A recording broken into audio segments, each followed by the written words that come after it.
Welcome to today's discussion.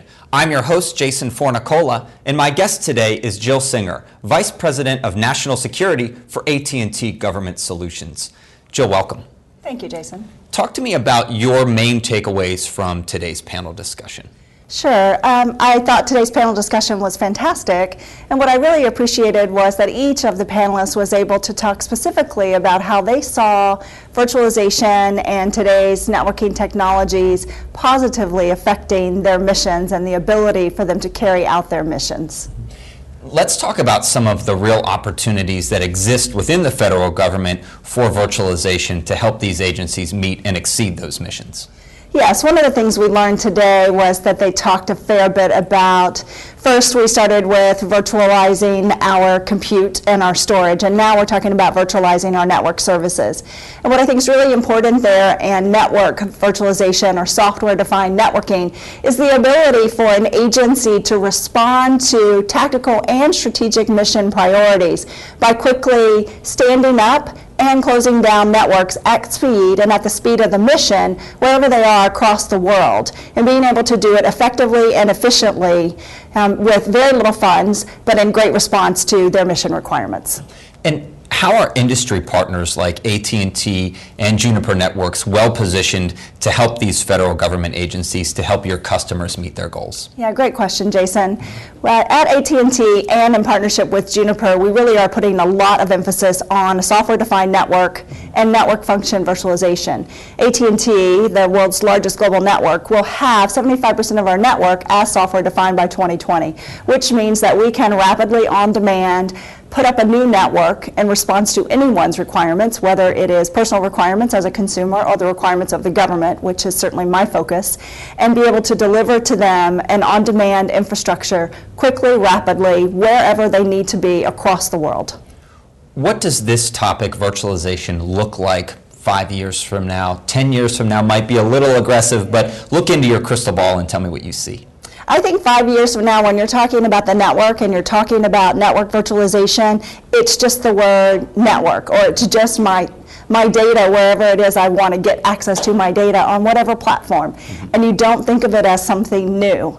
You think of it as just the standard way that you get access to all your data, anytime, anywhere, any place in the world that you properly have access to. One of the points that I think struck with the audience during this morning's discussion was going toward virtualization is a process, it's a migration, it's an evolution, it's not an on-off switch. What are your thoughts? I completely agree with that. It is not an on-off switch.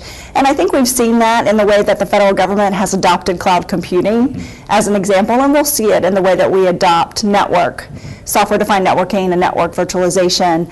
You know, cloud computing has been around since 2007, but we're still struggling as a federal government. It's 2015 to really move mission capabilities into it.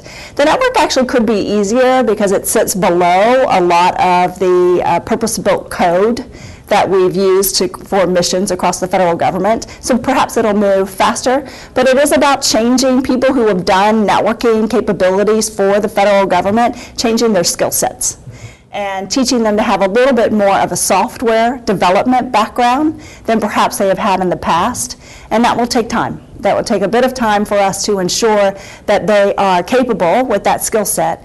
It also means changing the architectural decisions, and dare I use the word governance, but the governance and engineering review structures that we all have to have them move at the speed of the technology as opposed to moving at the speed of the people. And as we have these discussions here today, collaboration is a big part of it, and within that, the information sharing piece, safely, securely, but getting all parties together to move forward in that direction. Can you talk about that information sharing segment?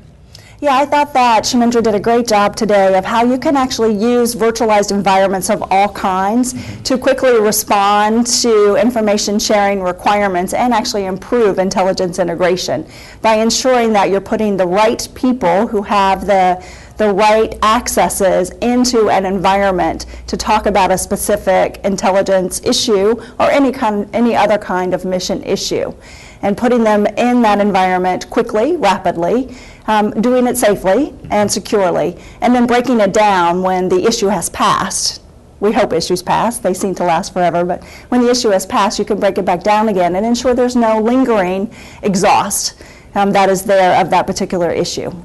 I'd like to thank my guest today, Jill Singer. She is the Vice President of National Security for AT&T Government Solutions. For WTOP and Federal News Radio, I'm your host, Jason Fornicola.